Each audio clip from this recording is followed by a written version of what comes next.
Help support the show by joining the Patreon or becoming a YouTube member. Also, hit that like button and subscribe if you want more Browns-focused content.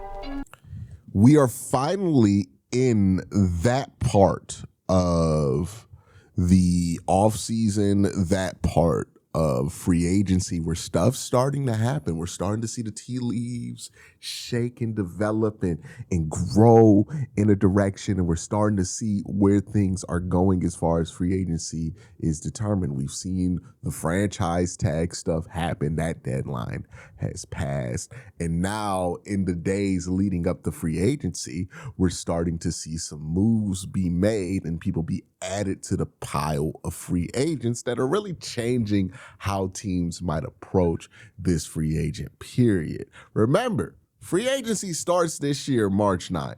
Right? That's when stuff's going to happen. I think it's called legal tampering, or it's called that in the NBA, but it's basically the same thing. You can't technically officially make a deal official until the start of the new league year, March 11th, but it's going to be known what's going to happen free agency wise in about 5 days. So stuff's about to happen.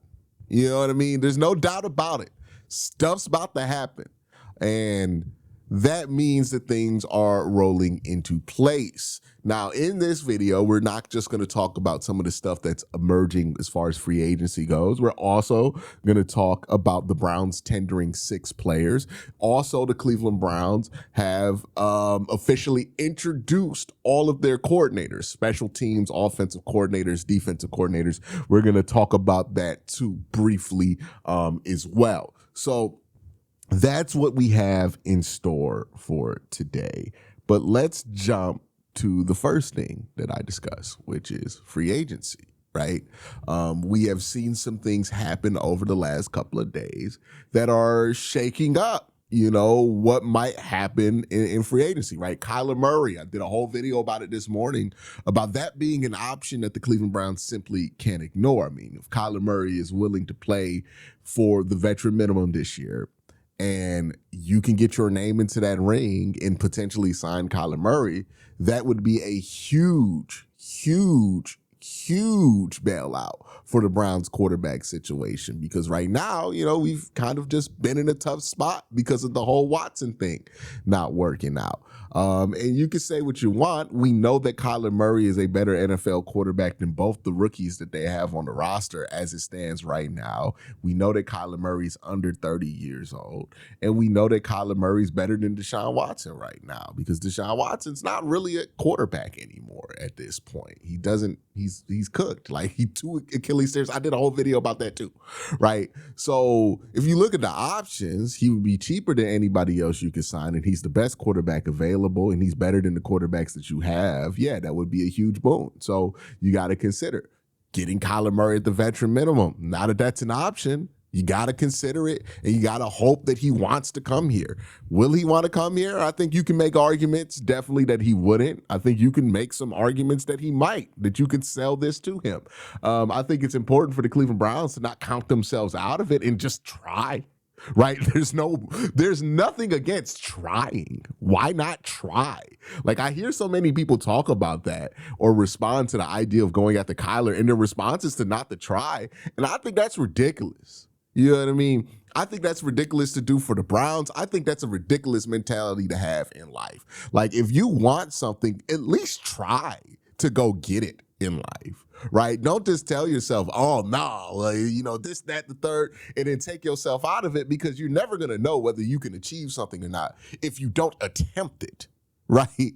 Like, you got to at least attempt it. Hell, I didn't think I could make a career out of talking sports until I made a video on YouTube and then people liked it. But if I would have took myself out based on the odds of all of that, I wouldn't have done shit.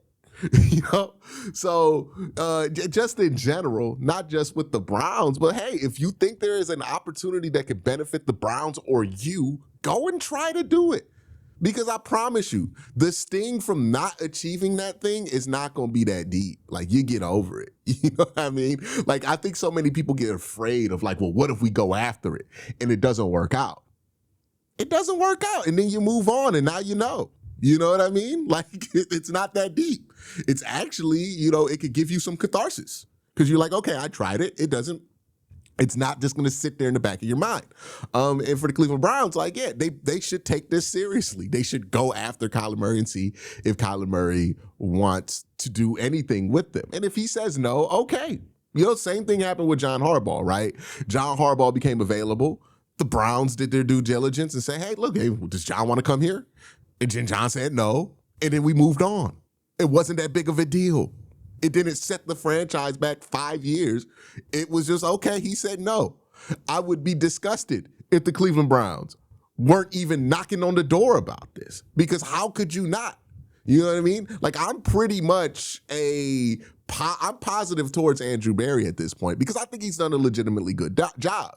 And I think you can make the argument that he's done a good job. But if he doesn't try to get Kyler Murray when they're in the quarterback situation that they're in, he has to be fired immediately. Like, why would you not even consider it?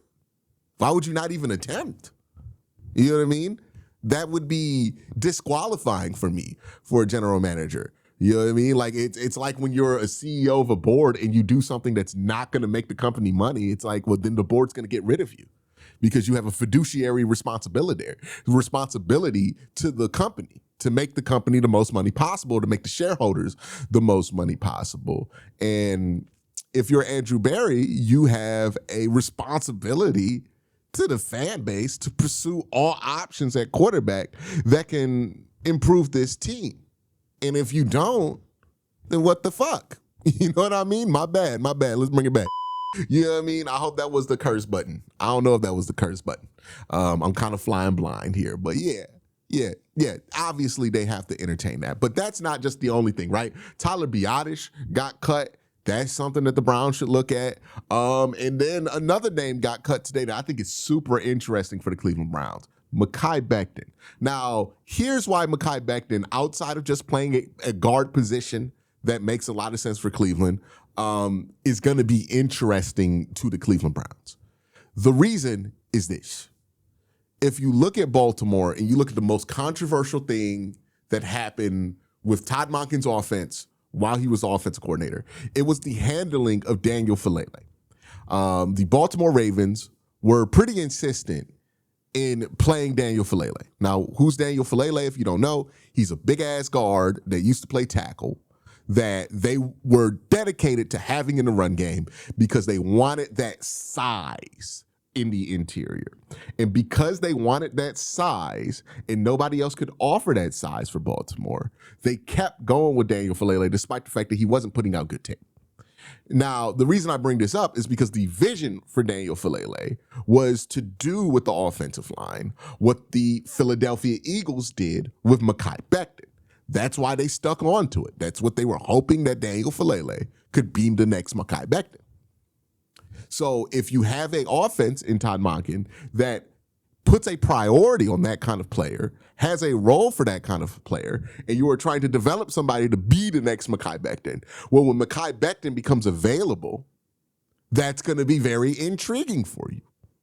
I imagine this is something the Browns are interested in. As with all free agency decisions, it also matters if Mekhi Becton is interested in this. But that's got to be something that the Browns are looking at. So that's something that I think they should be entertaining, him being available. Stefan Diggs got cut today. No, the Browns should not be interested in Stefan Diggs. Yes, Stefan Diggs is a veteran wide receiver, and the Browns need a wide receiver that's a veteran. Yes, Stefan Diggs is a productive wide receiver, and the Browns need a productive wide receiver. But Stefan Diggs is not who you want in your building when you're trying to build a culture for a young team, right? Like, you have a lot of young, impressionable players. Stefan Diggs is somebody that those players are going to look up to and follow, right? We saw this with like Odell Beckham, and I'm not saying Odell has the same problems as Stefan Diggs. He most certainly does not. But you remember when Odell came here and then all the other wide receivers, the younger wide receivers, tried to be Odell Beckham? Right? Like, they was dressing like Odell Beckham. They was changing their face mask to look like Odell Beckham because Odell has the kind of clout that people are going to follow, especially if they're less established. And Stefan Diggs has that as well, right? We saw this with Kadarius Hodge, Damian Radley, all these guys, right? And if you're the Browns, you got to be careful about who you put in that role, because they're going to follow the mold of whatever veteran you put there. You want to put a consummate professional in there. You want to put somebody who's going to be an example. And the one thing Stefan Diggs has not been in his career, he's been very productive. He's been a very good wide receiver. He's not been a professional example of what you want your players to be on or off the field. That's just no shade. That's just what it is.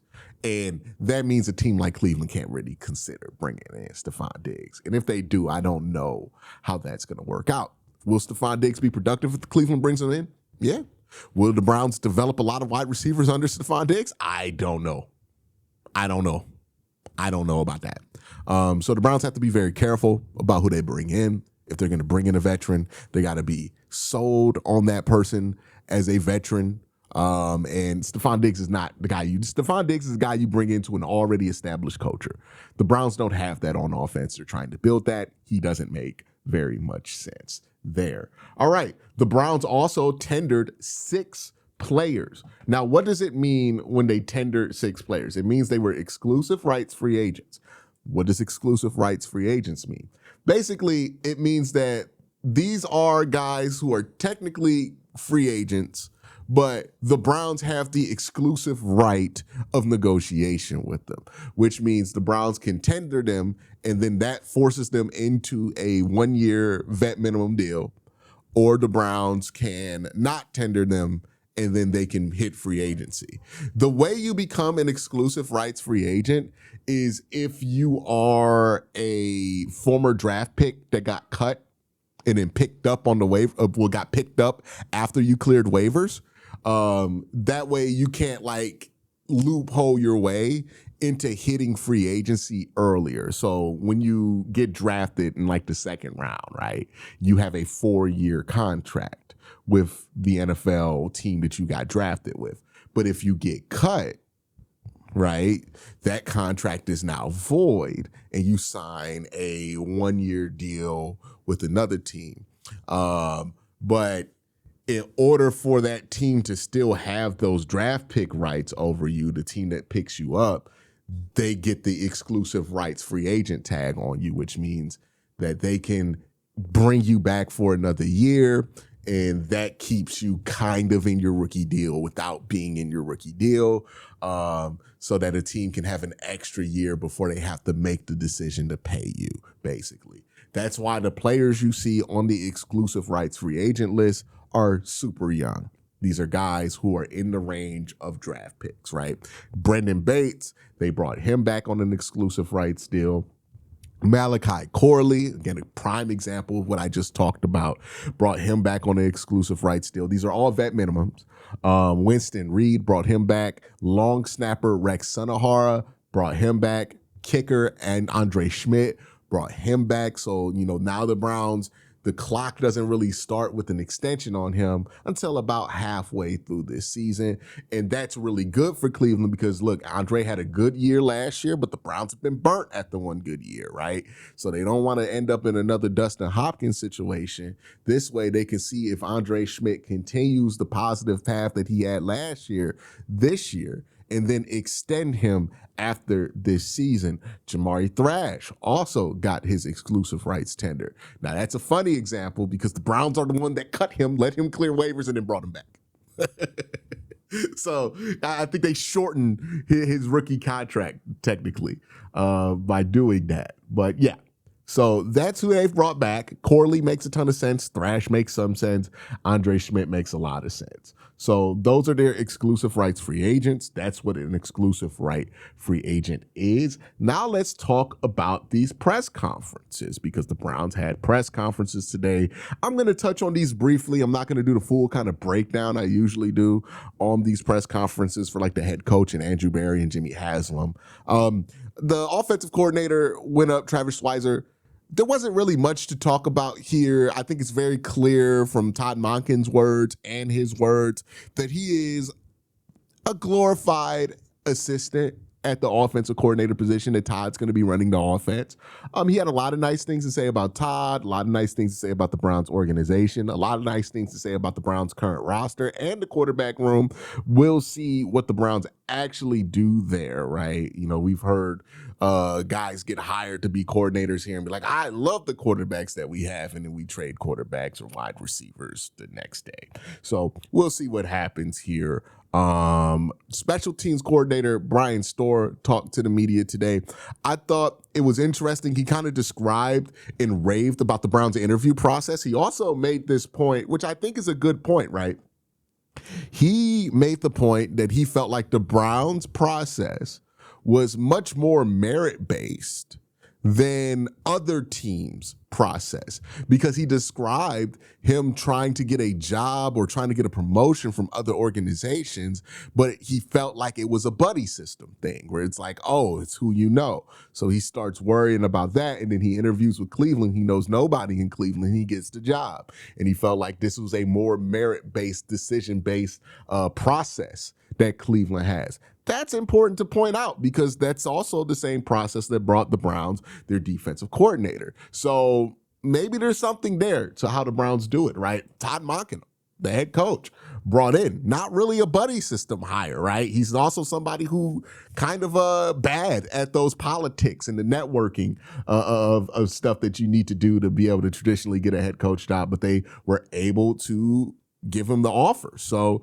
you know, it's something to be interesting there. He also had a nice section in there, if you go back and watch the press conference, where he describes his process of working with specialists. He just straight up said, and I appreciate him straight up saying this, he's not going to teach these kickers how to kick. They have their own coaches. What he wants to do is get with a kicker and like figure out what they want to work on, what they want it to look like, and then holding them accountable to their own goals, which sounds familiar because it's something else that Todd Monken said about how he plans to hold people accountable. And I like that when you watch these interviews, they all feel connected to Todd Monken. Like, you can see the philosophy, despite the fact that two of the guys are complete strangers to Todd Monken. You can see that the philosophy and how they approach it, they have these certain through lines in their press conferences that kind of give you a sense of cohesion, right? When Todd's up there, when Andrew's up there, they're talking about teaching a lot. He talks about all these guys' ability to teach. When these guys are up there, they're talking about the process. They're talking about it being merit-based. They're talking about,